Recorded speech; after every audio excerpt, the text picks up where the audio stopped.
cantando victorias. Contextos.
Cine mudo, cine mudo. Buenas tardes. El programa de hoy va a ser por lenguajes. Sí. Dígalo con mímica. ¿Podemos jugar a Dígalo con mímica? Sí, dígalo con mímica. Juegan en C5N, el canal ese argentino, juegan todas las noches. Yo suelo ver, de 1 a 5. Yo quiero hacer un programa como ese. De 1 a 5. No, de 1 a 5 todo Dígalo con mímica. Sí, no, de 1 a 5 es el programa. De 1 de la madrugada a 5 de la madrugada en C5N. Y en un segmento de esas 4 horas que tienen ahí en la madrugada, juegan a Dígalo con mímica. ¿Cómo están todos? Bienvenidos. Este es el último capítulo semanal de Contextos, el programa de las 2 a 3 de la tarde que suele hablar de política internacional para que usted se mantenga al tanto de los acontecimientos internacionales de último minuto en todo el mundo y a lo largo y a lo ancho del Estado Plurinacional de Bolivia. Por Canal Ave Ayala 41 UHF para la ciudad de La Paz y el Alto y por la red Patria Nueva de 2 a 3 para todo el Estado Plurinacional. En La Paz 91.3... Ya. Le juego una carrera para ver quién dice las cosas más rápido en la noticia de hoy. Yo te gané. Buenas tardes. Doctor Vázquez, ¿cómo está? Hoy empieza la mímica. Hoy vamos a hablar de... Chávez. El comandante Hugo Chávez. ¿Cómo les va? ¿Sabe a lo que me hicieron acordar? ¿A quién? A la Estos dos señores, a cuando se hace la publicidad en radio claro, y ¿viste? viene la letra chica y dice, esto es publicidad por ASFI. Ah, sí, esa publi... La de eso sale Asfi, ¿no? no, la autoridad del juego. Ah. Este verdad es la autoridad del juego. La autoridad del juego y fiscalización. No se entiende nada. Claro, ¿no? yo creo que la Autoridad idea del de esa letra chica es que no la entiendas y Claro, seas Y siempre- empomado. Siempre te sacuden Y, por ahí. y los bancos están muy mal acostumbrados a la letra chica, ¿no? Ahora con la nueva ley de servicios financieros del Estado Plurinacional ya no nos van a mamar los Te bancos. veo últimamente en los Eso. programas de Contexto has nombrado harto ¿A quién? la ley de servicios financieros. Sí. ¿Hay alguna ahí financiamiento? No, estoy esperando más bien. Es a ver si... No, saqué un artículo del ministro Luis Arce Catacora, en el Le Monde Diplomatique hace 2 meses. Y me leí todo. Estoy muy empapado de la nueva ley de servicios financieros. Bueno. Y me parece que es muy importante, sustituye a la ley neoliberal de bancos. Y con los bancos yo tengo una obsesión particular, así por eso no es ninguna cuestión personal. No, imagínate, jamás ningún banco va a auspiciar este programa. Y el Ministerio de Economía tampoco, así que... Pero me gusta la nueva ley de servicios financieros. Usted sabe quién es el auspiciante de este programa, ¿no? ¿Quién es el De la auspiciante? Red Patria Nueva. ¿Quién? Bueno, no sé, le pregunto. Ah, ya, Luis Arce Catacora. No, me gusta mucho la nueva ley de servicios financieros. Hay que meter a los bancos en vereda y que los bancos estén al servicio de los ciudadanos, no al servicio de la codicia y el lucro. Bien, vio el lío que se armó en la República Bolivariana. A propósito, ¿cuánto hace que no hablamos con la presidenta Nabé? Sí, ¿seguirá viviendo? ¿Usted sabe que vive? El otro día tuve una casi charla con ella. Charla vía internet. Me llamó un amigo en común diciendo, me dio tu número Ana Nabé. Así Ah, que- bueno, entonces es que vive, pero ¿no estará retirada en algún callo del Caribe? Ahí suena, Ana Navea, ¿aló? La voy a llamar. Llámela, aproveche, pero hoy vamos a hablar de Venezuela y de Colombia. A lo largo del día de ayer y del miércoles, ayer día feriado, Corpus Christi, se ha desatado una polémica inesperada, podríamos decir, entre el gobierno de Colombia y el gobierno bolivariano de Venezuela, porque Ahí está. Hola. ¿Me escucha, señora Navea? Ana Navea en Contextos. ¿Dónde sale el ruido de esto? ¿Me escuchás? Ahora mismo saliendo a almorzar. Está yendo a almorzar. ¿Y qué Se escucha, confírmeme que se escucha al aire, porque que la escuche yo no tiene ninguna gracia. Yo la escucho de acá. Ana Navea, le llamamos en vivo y en directo desde la República Salvaje de Contextalandia para saber si sigue siendo nuestra presidenta. Aló, no te escuché entrecortado. A ver, ahora sí.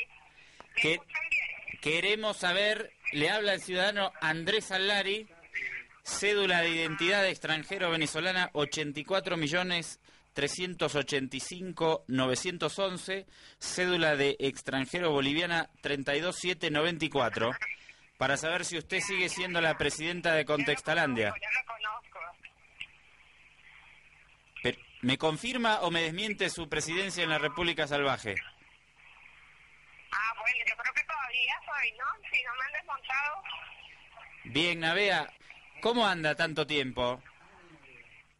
Y muy bien, trabajando mucho. ¿Cómo están por allá? Somos gente que nos siguen y nos escuchan. Estamos preocupados por el impas inesperado entre Juan Manuel Santos y Nicolás Maduro, o entre los gobiernos, para decirlo más y específicamente, de Colombia y Venezuela, porque el amigo Juan Manuel Santos recibió a Enrique Capriles Radonsky. ¿Qué me puede decir usted? ¿Se ha cortado? ¡No! Pi. No, la llamamos de nuevo, Esto van a disculpar. Estamos en vivo y en directo tratando de contactar. Y ni siquiera habíamos pensado en llamar a Ana Navea. Estábamos explicando, mientras Andrés intenta hacer la comunicación, lo que ya había adelantado el comandante Salari. Juan Manuel Santos, presidente de Colombia, recibe a Capriles. La derecha en Venezuela está en un plan de internacionalizar esta demanda de supuesto fraude y están viajando por todo el mundo varios diputados de derechas. Y Capriles ha anunciado que va a visitar países de la región. ¿Por dónde ha empezado? Por Colombia. ¿Qué ha provocado esto? Esto ha provocado la violación de los acuerdos de Santa Marta, firmados entre Santos y el propio Hugo Chávez. Estos acuerdos decían: yo no me meto en tu país, tú no te metes en mi país. Es decir, respetamos la soberanía de cada país, de Colombia y de Venezuela. Obviamente Santos ha roto con este acuerdo de Santa Marta, recibiendo a Capriles. Capriles ha ido a decir a Colombia, a Bogotá, en Palacio Nariño, en Palacio de Gobierno, que el gobierno de Nicolás Maduro es ilegítimo, que hicieron trampa, que hubo fraude y que no se ha obedecido lo que dijo la UNASUR en la reunión de Lima, Perú, que haya una auditoría total. Esto obviamente es falso. La auditoría total se va a concluir esta semana al 100%. Ningún país del mundo ha hecho preauditorías y ha hecho postauditorías como se ha hecho en Venezuela. Venezuela, lo ha dicho Jimmy Carter, el presidente de Estados Unidos, tiene el sistema electoral quizá más perfecto del mundo y todavía Capriles sigue insistiendo que él ganó las elecciones. Y la visita a Juan Manuel Santos en Colombia ha provocado un impasse diplomático de alta intensidad. Se está hablando de retirar los embajadores. El propio Nicolás Maduro ha amenazado y está dudando si retirar a Venezuela de los diálogos de paz con las FARC en La Habana. Venezuela y Chile son países que están acompañando este proceso de pacificación, de diálogos, de negociación con la guerrilla de Colombia, y Maduro ha dicho, bueno... Tengo acá a la presidenta Navea. Bueno, ahorita yo después de mi largo speech para que darle espacio, adelante con ustedes, Andrés Allari, desde el estudio número 8. Bien, nos vamos a Caracas en vivo y en directo. Nuestra presidenta Ana Navea, ¿está ahí? Sí, aquí estoy. Bueno, cuéntenos cómo se está viviendo este impasse desde Caracas, presidenta Navea. Bueno, los ánimos que se pueden decir, hay una... Pasen, compañeros. ¿Cómo estás? Estamos haciendo maravillas. La reacción que ha tenido el gobierno venezolano ha sido muy profunda.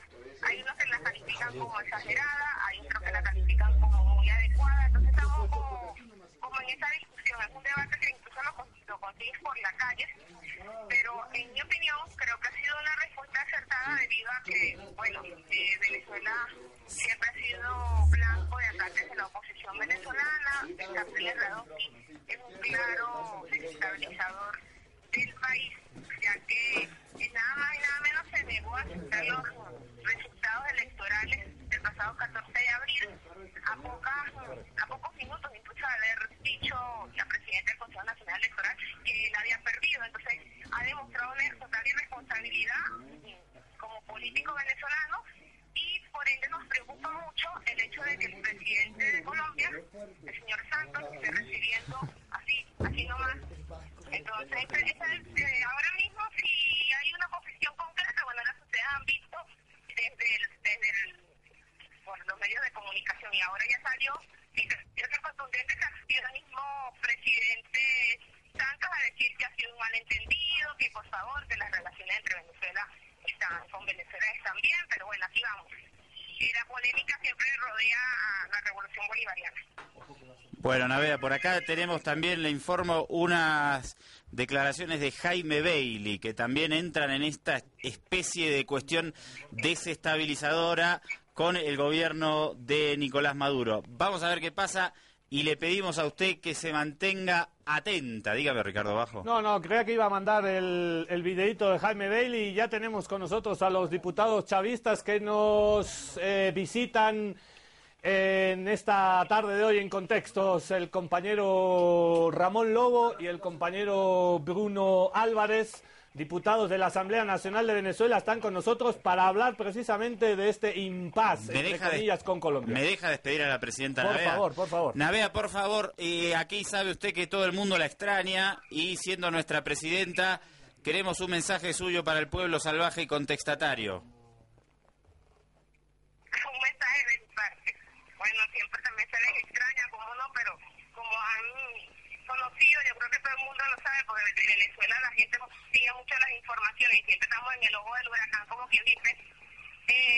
Han sido unos meses muy difíciles, Andrés, todos aquellos que nos escuchan. Creo que debería pedir disculpas un poco por la ausencia que he tenido en el programa. A mí me interesa y me gusta mucho participar en Contexto. Me parece un programa muy fresco y muy importante, porque faltan muchos más como Contexto tener en la radio, en la televisión. Ahora tengo entendido que están por ahí por la tele, y el mensaje es nada, que ha sido muy difícil en Venezuela seguir sin la presencia del comandante Hugo Chávez. No lo podemos negar, eso es como tapar el sol con un dedo, pero mira, aquí estamos, seguimos, ya estamos entrando yo creo que hemos sabido salir adelante desde aquel 5 de marzo que conocimos la noticia.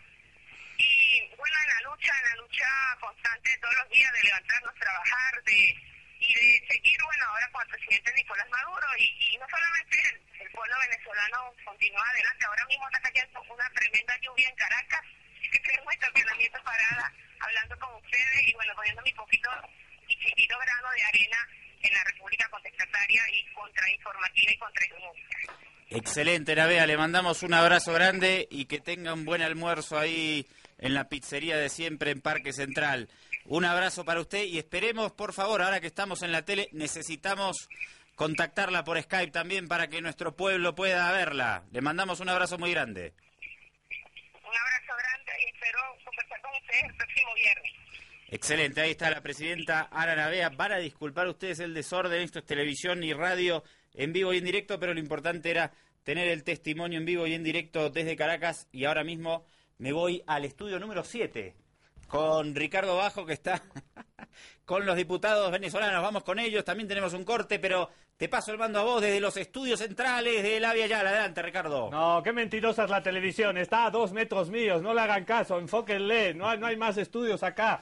¿Por qué la televisión miente tanto? Son 14 y 15 minutos, vamos a hacer un pequeño corte en la radio también y en el canal. Ya están con nosotros y se puede amplificar la imagen para que vean que no miento. 2 diputados chavistas de la Asamblea Nacional de Venezuela, el compañero Ramón Lobo y el compañero Braulio Álvarez. Con ellos vamos a hablar hasta las 3 de la tarde de lo que está pasando en la República Bolivariana y de ese impasse con Colombia y del legado del comandante Hugo Rafael Chávez Frías. Un corte cortito y volvemos.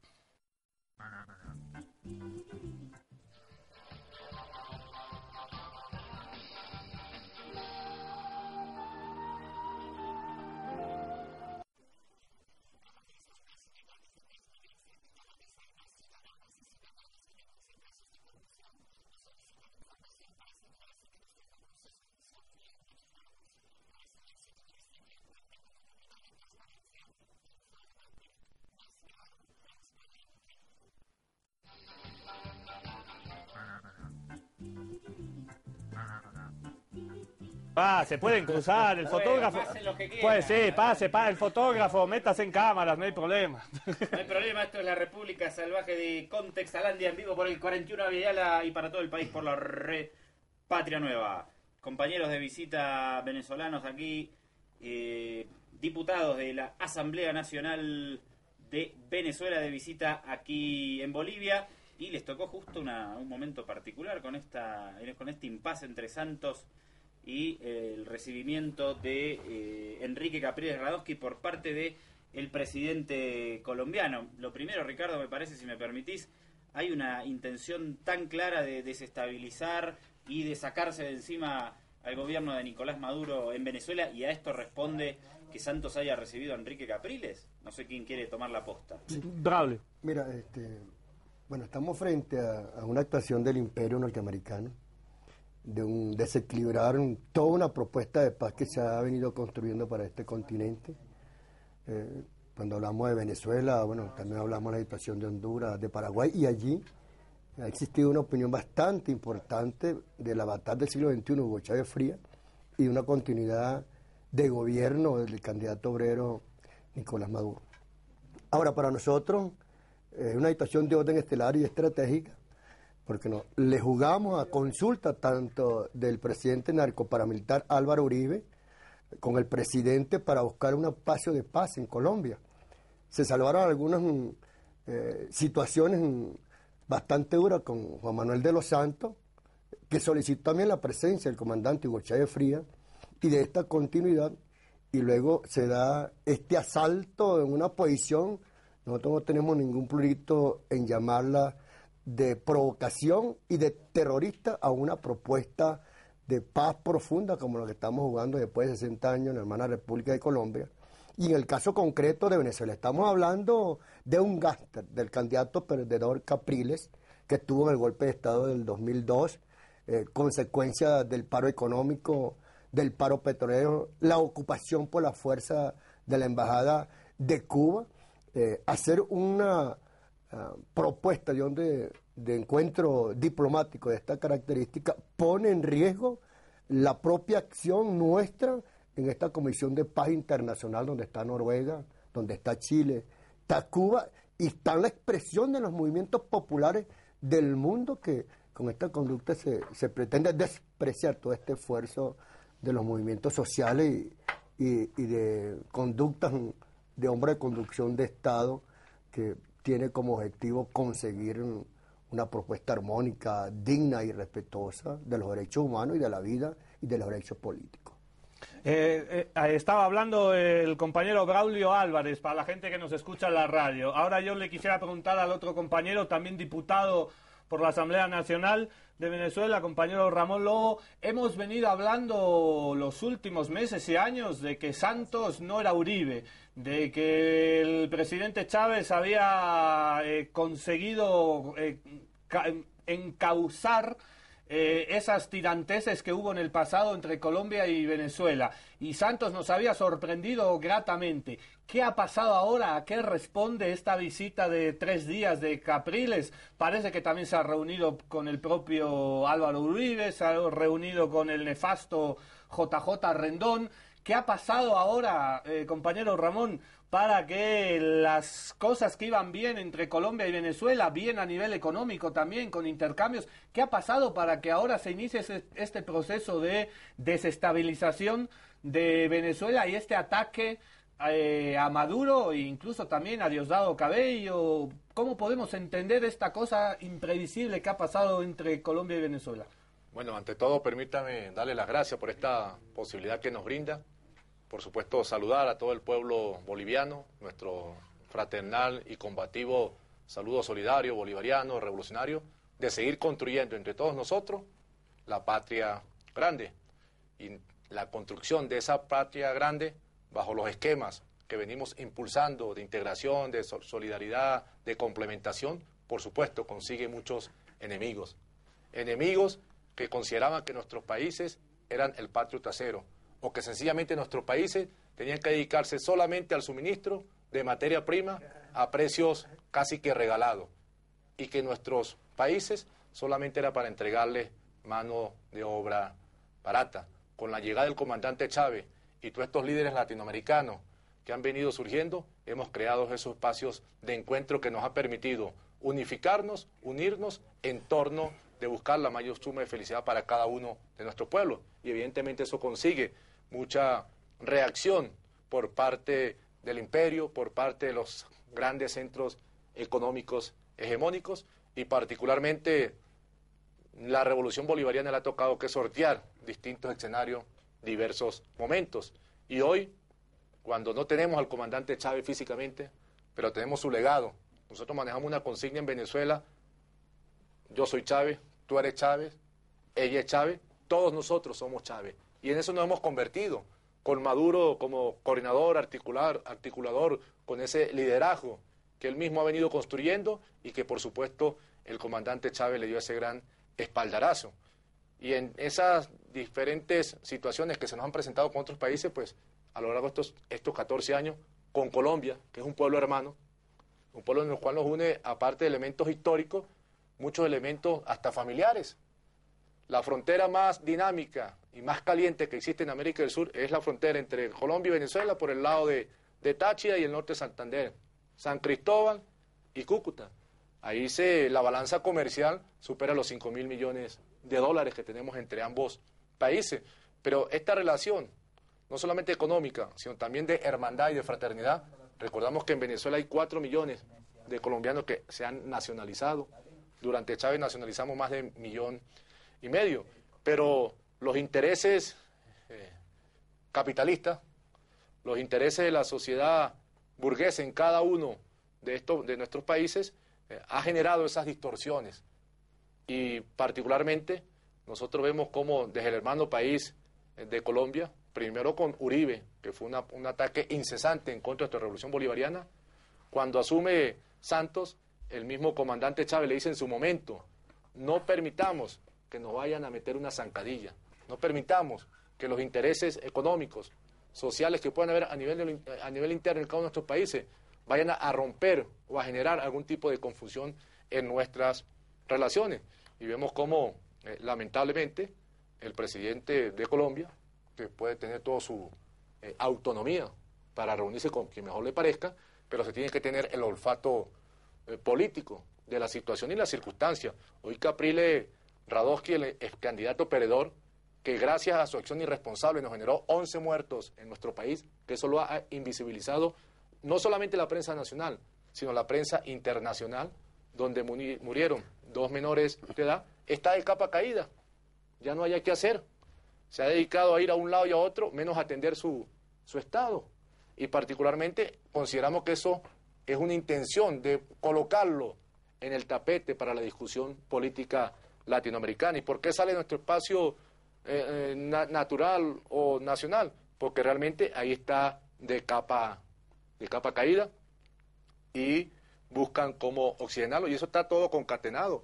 El imperio en estos momentos ve la posibilidad de poder dar al traste con los procesos integracionistas como UNASUR, como el ALBA, y eso debe estar vinculado con la Alianza del Pacífico que quiere construir Colombia con Perú, con Chile, México, y evidentemente eso está orientado. Entonces todo comienza a generarse un juego que muy bien lo decía el compañero Braulio en algunas conversaciones que hemos tenido. Bueno, ¿qué piensa ganar Santos con esta posición? Porque inclusive el mismo acuerdo de paz que se está construyendo, para nadie es un secreto que Venezuela ha jugado un papel importante como intermediario. Entonces es a veces hasta colocar en peligro un proceso al interno que favorece a su propia población.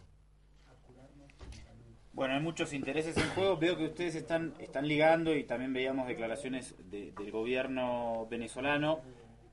Mucho de la visita de Enrique Capriles a Colombia, con que esto puede poner en riesgo también, por el papel que jugó Venezuela, lo decía el diputado, el tema del proceso de paz que están llevando adelante el gobierno de Santos y la guerrilla de la FARC en Cuba, en La Habana. Me gustaría que profundicen un poco más, Braulio, cómo se liga, porque uno diría, bueno, Santos, que no sigue muy de cerca la política regional del norte de Sudamérica, uno diría, bueno, si Santos recibe al líder de la oposición venezolana, ¿esto qué tiene que ver con el proceso de paz que está haciendo con la guerrilla de la FARC? No sé si, Braulio, nos podés poner un poquito más, profundizar un poquito más este contexto.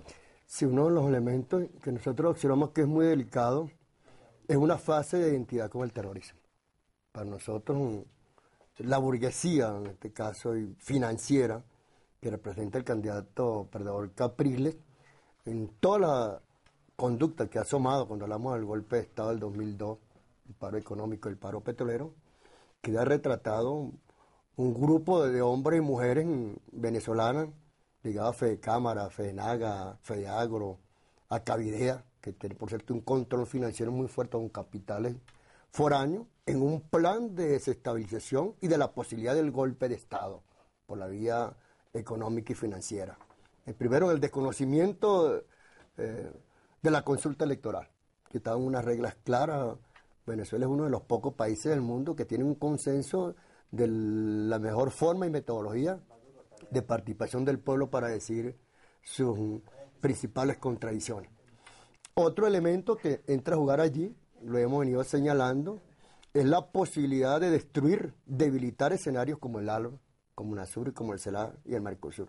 Ahora, ¿por qué esta situación? No estamos hablando del Banco del Sur, estamos hablando del Banco del ALBA, estamos hablando de Petrocaribe, estamos hablando de actuar en situaciones de orden comerciales, a pesar de algunas diferencias, pero muy autónomas de este continente frente al desarrollo del capital mundial intervencionista que ha impuesto en esta fase neoliberal, sobre todo el imperio norteamericano.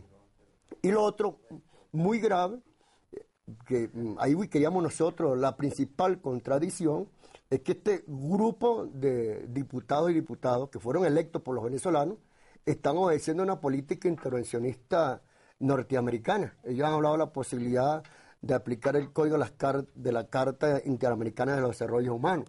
Están hablando de la posibilidad de un cerco desde el punto de vista comercial de productos de alta demanda y de dinámica del aparato industrial venezolano y sobre todo de productos farmacéuticos muy indispensables para enfermedades que padecemos, que no tenemos la menor duda de decir que son los códigos que nos impusieron después de la Segunda Guerra Mundial, el acuerdo la Alianza para el Progreso, el acuerdo de Washington, Plan Marshall, que está en pleno desarrollo.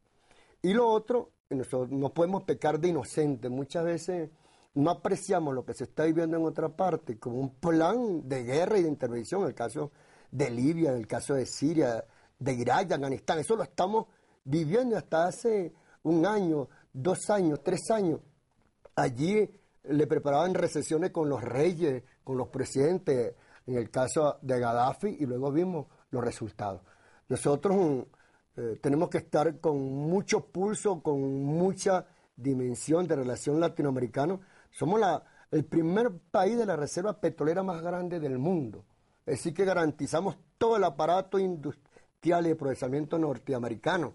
Y somos también un continente de mucho consumo de los productos subelaborados que ellos hacen, por cierto, contaminados con agrotóxicos. Entonces estamos enfrentados al Fondo Monetario Internacional, al Banco Mundial y la Organización Mundial de Comercio. O sea, particularmente la percepción que hemos estado viendo con algunos camaradas, diputados y senadores en esta despliegue a nivel internacional, creemos que estamos en la posibilidad de un plan de guerra fría contra Venezuela, para desquiciar todo el aparato económico y la respuesta positiva que ha dado el pueblo en un momento tan importante, la desaparición del líder, y cristalizar con una votación dura, fuerte, en menos de 2 meses, de 7 millones 600.000 almas que con conciencia dijeron sí al programa de gobierno del 7 de octubre de 2012 y se ratifica con el camarada obrero Nicolás Maduro. Bueno, estamos hablando con Braulio Álvarez, diputado de la Asamblea Nacional de Venezuela de origen campesino, y con Ramón Lobo, ¿no es cierto? No estaba seguro del nombre del compañero, va a disculpar mi ignorancia. Estamos aquí en Contextos, hacemos un breve corte y enseguida seguimos esta charla con estos dos parlamentarios de la hermana República Bolivariana desde aquí, desde los estudios del Canal 41 Avia Yala. Yo voy a responder a tu pregunta ahorita.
Mana. Acá estamos de nuevo, Ricardo Bajo. Lo veo un poco panzón. Sí, es que he comido harto hoy. Bien. Sí, es que me despierto tarde, mezclo el desayuno con el almuerzo, es un desastre. Pero ya me voy a poner en forma, no se preocupe. Yo quisiera retomar la conversación con la pregunta que le has hecho al compañero Braulio. ¿Qué tiene que ver, y mucha gente se lo puede preguntar, qué tiene que ver que irresponsablemente el presidente de Colombia, Santos, reciba a Capriles con las negociaciones que se están dando en La Habana de paz? Lo dijo, y creo que la respuesta más diáfana la dio ayer el propio presidente Nicolás Maduro Moros, diciendo: el presidente Chávez se jugó la vida en el proceso de paz con la guerrilla de las FARC. Incluso fue invitado a las selvas de Colombia para garantizar la presencia de los guerrilleros en las conversaciones. El propio Nicolás Maduro recibió hace poco a Santos, a la canciller de Colombia, la compañera Holguín. Perdió mucho tiempo, arriesgó mucho para que Venezuela tenga un rol activo en las conversaciones de paz, por los lazos de hermandad que hay entre los dos pueblos, como decía el compañero Ramón Lobo. Se involucró mucho Venezuela. Pagarle con una traición, pagarle con una puñalada en la espalda, recibiendo a no solo es el líder de la oposición Capriles de Venezuela, es el líder que está desconociendo al gobierno legítimo de Nicolás Maduro, es el líder que está diciendo en todo el mundo que él ha ganado las elecciones, que le han robado las elecciones, no es cualquier visita. Entonces yo comprendo muy bien cómo Maduro y todo el pueblo venezolano se sienta un poquito traicionado con esta actitud de Santos. Tanto se comprometió Chávez, tanto se comprometió Maduro en la paz en Colombia, y ahora le devuelven o sea, no se hace eso entre cuates, entre compañeros y entre gente que se tiene respeto, ¿no?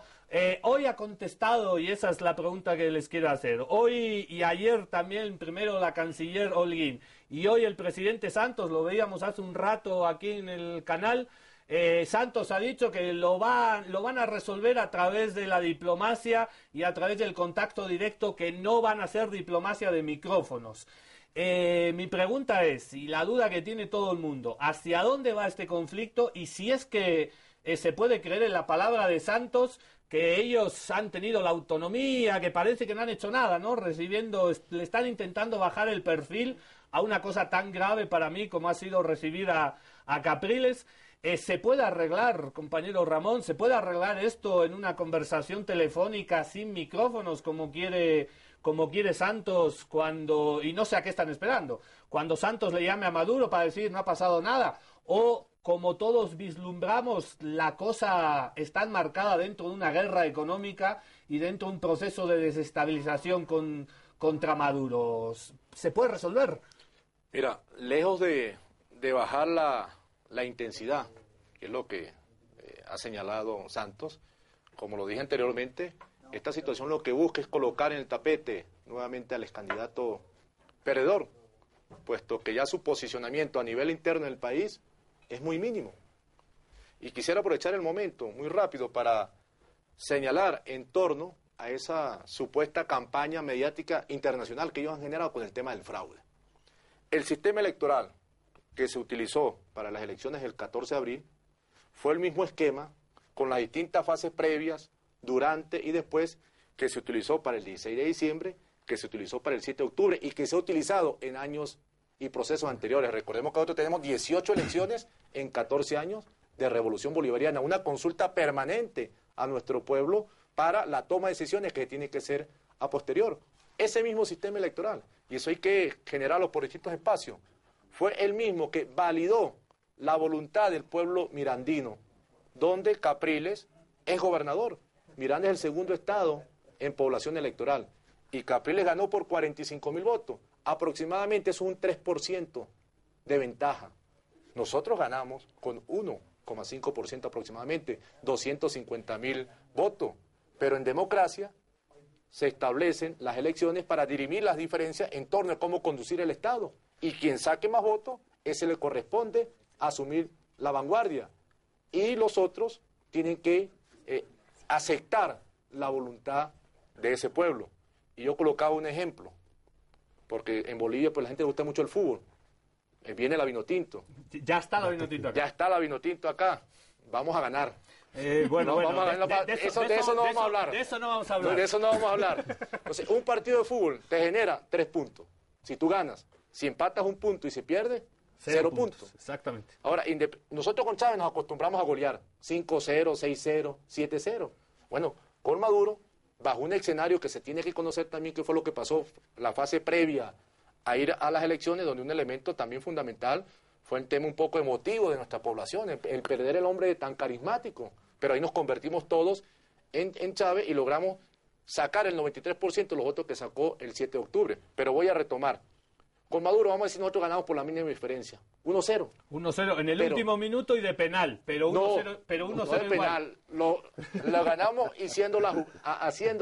inhalando la jugada, pero son 3 puntos. Sí, 1-0 es igual que 6-0. Exactamente. Y eso es lo que nosotros hemos generado distintos espacios para hacerle ver. Ahora, el sistema venezolano es electrónico, ¿ya? La gente tiene una boleta, la gente presiona, le genera un ticket. Y ese ticket, el elector determina si lo que él quiso marcar o lo que él marcó es lo que está reflejado. Bueno, en todas las actas, en las 38.000 actas, porque son 38.000 mesas más o menos aproximadamente electorales que existen en el país y 13.000 centros de votación, no salió ni un reclamo de algún elector que haya manifestado que marcó por su candidato y en la boleta le salió otro. Esa boleta va a una pequeña urna. El día de las elecciones se hizo el 54% de auditoría en caliente, es decir, 20.000 mesas, se abrieron las urnas, se contaron los tickets, ¿verdad? Y se compararon con el acta que dio el acta electrónica que se genera, donde hay testigos por lado y lado, donde hay miembros de mesa. Eso dio un 0% de error. Todavía el Sistema Nacional Electoral Venezolano, el Consejo Nacional, da la posibilidad de ampliarlo un 100%, que ya era más que evidente que iba a tener el mismo comportamiento, y así fue. ¿Cuál fue la actitud irresponsable como ha caracterizado a Capriles? Decir que se retiran de la auditoría porque los alegatos que ellos estaban presentando no fueron considerados, o las exigencias. Se tiene que trabajar en función del estamento legal, de la normativa que está establecido. Lo que pasa es que estos compañeros son hijos de papi y de mami, y eso debe conocerlo el pueblo boliviano, de lo que en su momento se llamó en Venezuela los Amos del Valle, 12 familias que te manejaban toda la economía, la productiva, la de servicio, la bancaria y la comunicacional. De ahí viene. Es el típico representante de ese sector. Entonces, bueno, acostumbrados desde pequeño a que todos lo puedan complacer. Y de manera irresponsable nos lanzó toda esa gente de la calle. Ahora, genera molestia. Y más allá de molestia, uno puede prever que ellos están intentando otra vez prender la chispa en Venezuela. De todas esas situaciones que se generó después de las elecciones, el 15 y el 16, ya les comenté los 11 muertos que de manera irresponsable fueron víctimas de estos grupos radicales, derechistas, que hasta raya en fascistas, muchas de sus conductas, y lo que tratan es prender, porque ya Maduro, con su gobierno de calle, lanzado en los distintos estados, por cierto estuvo en Miranda, porque no hay gobernador, el gobernador está en otros espacios menos en Miranda, avanzando de manera progresiva. Nosotros en la Asamblea Nacional, acompañando la gestión del Ejecutivo con la generación de leyes revolucionarias que nos permita fortalecer aún más el proceso revolucionario, agilizar los trámites administrativos. Entonces, esto es una provocación, es intentar prender nuevamente una mecha que la hemos apagado y que la vamos a apagar con toda seguridad. No van a poder degenerar algún tipo de zozobra en nuestro país. Cada vez que Capriles o alguno de sus más cercanos colaboradores va a Colombia, después nosotros vemos reflejado distintas acciones en Venezuela. El compañero hablaba del tema económico. Hay una demanda en contra de Capriles y de Uribe en Colombia por tratar de distorsionar las relaciones económicas, que eso genera un efecto negativo sobre el sector empresarial. Y eso lo empalmamos con el tema internacional, porque vulnerando a Venezuela, ellos consideran que pueden seguir atomizando la relación que nosotros hemos venido construyendo y después vendrán por otros países, como particularmente puede estar en la mira también Bolivia.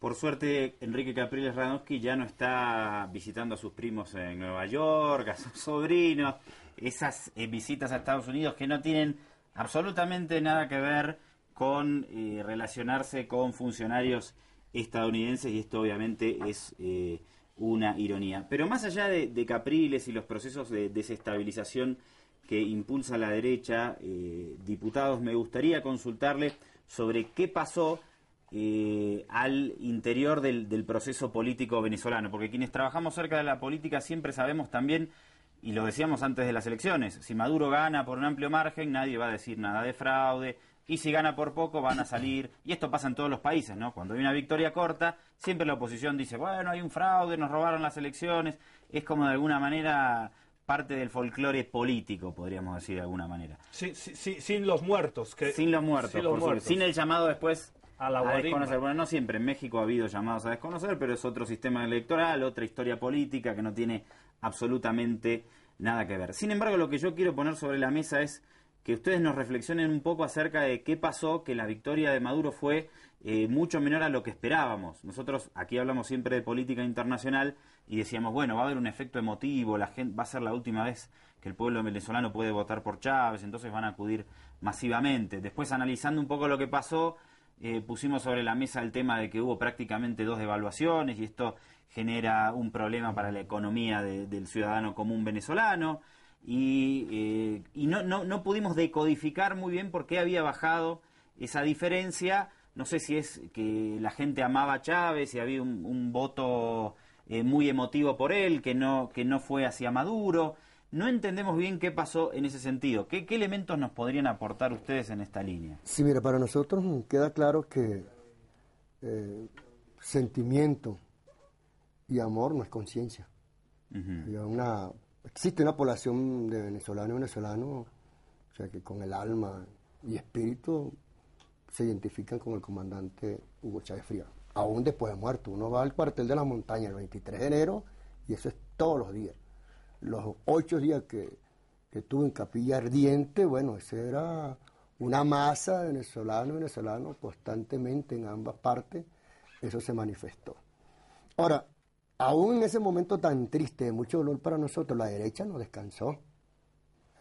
Primer punto, mintieron fulano y fulano, mintieron sobre la enfermedad y la muerte del presidente. O sea, allí teniendo el ataúd del presidente y la Corporación Comunicación Mundial, donde Juan Manuel de los Santos es socio, ese otro elemento que hay que conectarlo, siguieron en todo ese proceso de consulta electoral. Otro elemento fue el ajuste de orden económico que aplicamos en Venezuela. Eso tuvo un efecto electoral. Fue allí. Otro elemento, un servicio tan importante como la electricidad, que nunca se había ido tanto en Venezuela como esos 3 meses. ¿Te imaginas que uno esté en un programa de radio, en una televisión o en un acto público y ¡pum!, se te fue la luz? Eso nos pasó a nosotros, eso no era casualidad. Iban directamente donde estaban los cerebros de alta demanda para todo el país. La desaparición de algunos productos básicos, que empezó la campaña de anuncio y luego la desaparición. Pero esto es por desestabilización de la derecha y de los grupos oligárquicos empresariales, ¿o es por deficiencia del gobierno? No, mira, no lo tenemos que decir responsablemente. Yo creo que es una falla muy fuerte nuestra. El año 2012, 59.000 millones de dólares. En el plan de divisa manejó Fedecámara, Fedenaga, Cavidea, Fedeagro.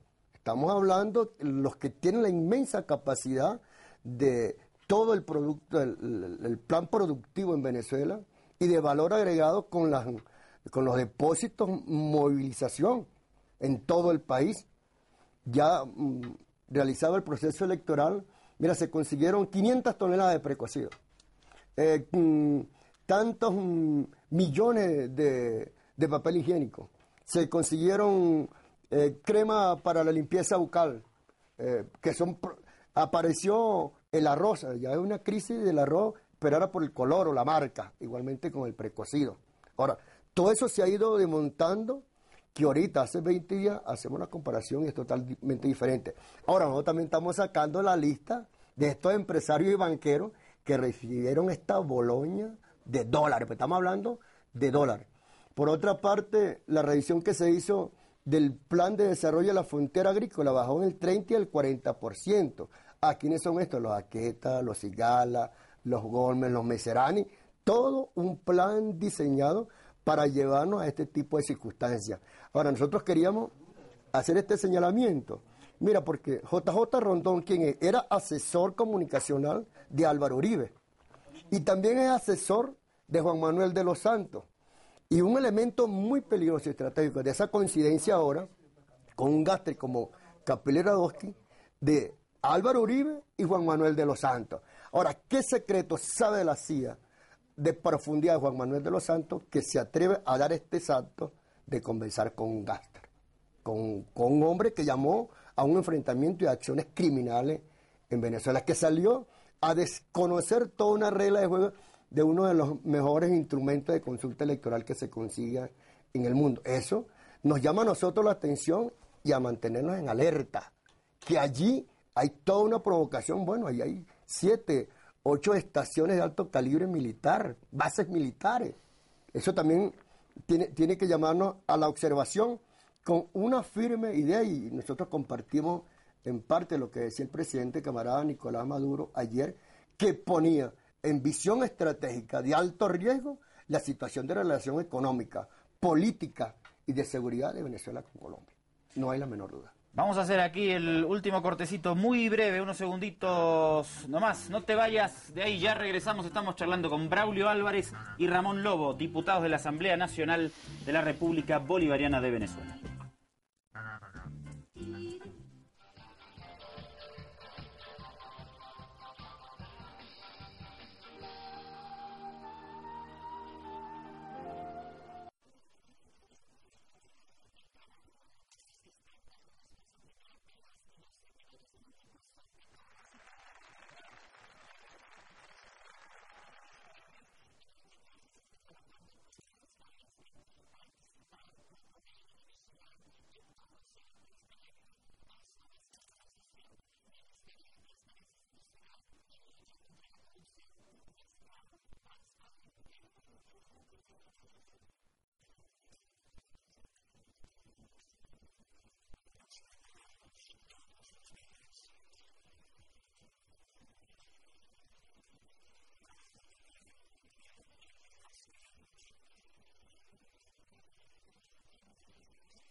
Bien, acá estamos de regreso en Contextos para la última parte. Nos quedan 9 minutitos, así que vamos a tratar de apurarnos un poquito. En la línea que yo le planteaba a Braulio, a mí realmente me preocupa, en la línea crítica, y creo que el presidente Chávez también se daba cuenta, y lo hizo en su momento con las 3 R's, y luego introduciendo muchos elementos de crítica en la campaña de cara a las elecciones del 7 de octubre, mencionando que había que mejorar en la realización de las obras, en la efectividad del gobierno, en determinados puntos que él marcó muchos durante la campaña del 7 de octubre. A mí me preocupa como un ser humano, digamos, que confía y que está identificado con las ideas de cambio en América Latina, que por la vía electoral el proceso venezolano, o también el boliviano, el ecuatoriano, todos puedan ser reversibles por el desgaste del ejercicio del poder, etcétera. Y por el otro lado está la permanente desestabilización de Estados Unidos y de las oligarquías locales, que no se va a frenar nunca. Pero ¿dónde tenemos que poner el acento? ¿O cómo hacemos cómo nivelamos entre los procesos de desestabilización y la autocrítica necesaria para corregir los errores y que no nos pase que la oposición, por nuestras propias deficiencias, nos vaya a ganar elecciones? No solo en Venezuela, sino en cualquier país. Pero en el caso de Venezuela, compañeros, ¿dónde ponemos el acento hoy día? Bueno, no es solamente un tema de gestión, porque si hay gestión es en Venezuela. Y podríamos dedicar un programa a señalar. Yo nomás le voy a destacar 3 o 4 elementos que tienen que ver con la formación del hombre y de la mujer. Hemos alfabetizado más de 1.500.000 venezolanos. La matrícula estudiantil universitaria pasó de 600.000 a 2.300.000. A nivel de pensionados pasamos de 380.000 a 2.500.000. A nivel de centros de salud hemos creado, si se quiere, nueva infraestructura de envergadura en casi el 80% de los municipios. Nosotros tenemos 335 municipios. Hoy día, toda nuestra población estudiantil a nivel de la educación básica, que es de primero a sexto año, tienen computadoras. Y de eso pudiésemos nosotros seguir señalando y hablando. ¿Qué nos corresponde? Seguir elevando el nivel de conciencia.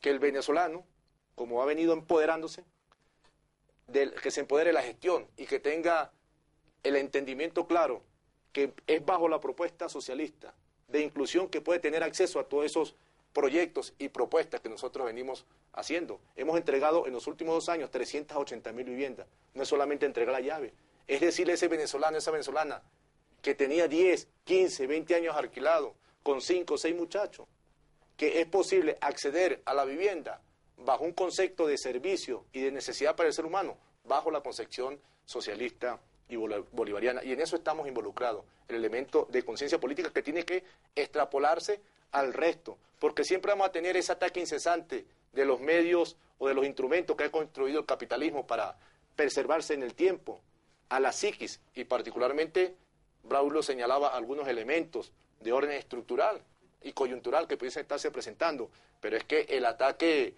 mediático, sistemático a la psiquis del venezolano es continuo.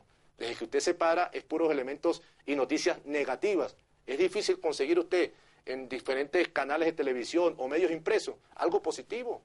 La gestión de calle que lleva actualmente ahorita Maduro está invisibilizada cuando son proyectos y propuestas que se están desarrollando. No solamente gestión, vamos avanzando, tenemos resultados positivos, pero tenemos que reforzarlo con el nivel de conciencia que va a adquirir nuestra población, que se ha empoderado. Nosotros tenemos un movimiento popular importante que va haciendo gestión a la par de las estructuras tradicionales que están establecidas, alcaldías, gobernaciones, ministerios. Los elementos y los escenarios de desestabilización que parecen estar en ciernes, Ricardo. Sí, nos queda poquito, voy a tratar de ser breve. Estamos hablando con 2 diputados chavistas y yo quiero darle un tono y una perspectiva internacional, porque mucha gente que no tiene desarrollada una conciencia internacionalista nos está escuchando y dirá, bueno, que me vale, madre, no me importa que ataquen a Venezuela. Creo que primero van por Venezuela y después van a venir por nosotros, por Bolivia, como decía,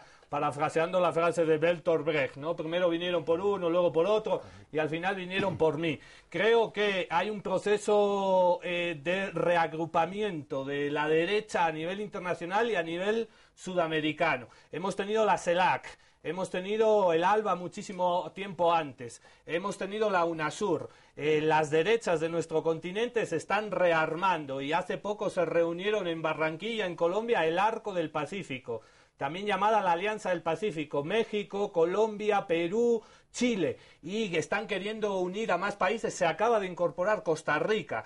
Creo que a nivel internacional los sentimientos de unidad y de integración que habían sido exitosos, creo que están intentando ser descabalgados, descarrilados, como diría Diosdado Cabello con el respecto a Colombia y a Venezuela. ¿Qué se puede hacer desde la Asamblea Nacional de Venezuela? ¿Qué se puede hacer desde la UNASUR, desde la CELAC y desde el ALBA para detener este ataque a Venezuela y para que eso no nos caiga de rebote? Porque primero van por ustedes y después van a venir por nosotros. Hay un reagrupamiento, hay un nuevo impulso de las derechas con el apoyo de Estados Unidos. Hoy el vicepresidente Joe Biden está visitando Brasil y está hablando con Dilma Rousseff porque Brasil es una pieza clave. ¿Qué podemos hablar al respecto de esta nueva arquitectura integracionista que está intentando ser saboteada, Braulio? Sí, mira, primero la identidad histórica, ¿no? Estamos dándole cumplimiento a estos espacios del ALBA, UNASUR, el CELAC, con una deuda de 200 años. Se fueron propuestas del padre de la patria, Simón Bolívar. Nosotros, entre lo último que el presidente Hugo Chávez dejara como instrucciones políticas, hablamos del desarrollo de actuación en los cuerpos internacionales. Estamos hablando de los 194 pueblos del mundo, indígenas, afro, campesinos, campesinas. Estamos hablando también en esa dirección que parte de estos escenarios debía fortalecerse con la exclusión del poder popular. En este gobierno de calle debemos de pasar de las consignas a los hechos concretos, que se aprobaron el 7 de octubre de 2012 y se ratificaron el 14 de abril. Nosotros estamos hablando del Consejo del Estado Mayor de los Movimientos Populares en Venezuela. Obreros, campesinos, afros, indígenas, industriales, estudiantes, etcétera, etcétera, en una articulación de igualdad de actuación con nuestros ministros y viceministros. Estamos hablando, y ya lanzamos antier en la Comisión de Finanzas, aprobamos todo una propuesta de reajuste de financiamiento para 300 desarrollos endógenos, que llamamos punto y círculo, en el caso concreto nuestro, en el campo, ampliación de las hectáreas que hemos recuperado, que es otra palabra empeñada del presidente de la República, un plan de financiamiento no solamente en real, sino en maquinaria, ciencia, tecnología, para cambiar las relaciones económicas productivas. Y por supuesto, otro elemento que le hemos apostado a nosotros es que en lo que ha sido el satélite Simón Bolívar, el satélite Miranda, ponerlo a disposición de una red comunicacional que nos permita decir los logros que hemos obtenido para el mundo, que pareciera ser que lo malo que hace la derecha o la burguesía en nuestro pueblo es mucho más importante de los logros masivos que nosotros estamos consolidando, se están consolidando. Estamos hablando que de las 5.000 pequeñas unidades productivas que tenemos en los actuales momentos, llevarlas, como dice el programa que aprobamos el 7 de octubre, a 30.000. Y eso está creando un choque real de un modelo que tiene centuria y de una acción de gobernar que lucha por cambiar lo que existe, pero en la práctica. Entonces, ese reto tenemos que organizarlo, tenemos que movilizarlo. Por eso los escenarios de orden latinoamericano que se están planteando y del orden mundial que se está dando bajo una política, decimos nosotros, de fe, de amor y de paz. No hay otra posibilidad. La otra propuesta es una guerra de característica nuclear con intervenciones que está planteando el imperio norteamericano. Tenemos que irnos, señores. Muchas gracias por su visita. Braulio Álvarez y Ramón Lobo, en 10 segunditos, 15 segunditos, su mensaje para el pueblo boliviano. Bueno, expresarle nuestro agradecimiento por ese apoyo incondicional que nos han brindado. Cuenten con Venezuela para que conjuntamente con el pueblo boliviano, donde aprovechamos también el espacio para saludar al presidente Evo Morales y los demás países de nuestra América, que hemos generado todo un proceso libertario, vamos a estar rodilla en tierra por seguir este proceso que es una continuación de esa época independentista que se generó hace 200 años. Los venezolanos y los venezolanos trabajando en función de esta gran patria que entre todos estamos construyendo. Braulio. No, primero, mira, saludar pues esa identidad histórica de alta conciencia del presidente de Bolivia, Evo Morales. Tuvimos oportunidad de acompañarlo en 3 jornadas. Bueno, y ahí está el pueblo. Y está toda una política de respuesta complementaria, solidaria, práctica hacia lo más humilde y pobre de nuestro continente que molesta al gran capital transnacional. Sobre eso, unidad, amor, fuerza y coraje por un mundo de paz. Muchas gracias, compañeros. Ricardo, hasta el próximo lunes con usted. Volvemos el próximo lunes. Esto ha sido Contextos de 2 a 3 de la tarde todos los días por Canal Aviala y la Red Patria Nueva. Jayaya Bolivia, Jayaya Contextos. Agur. Gracias, compañeros.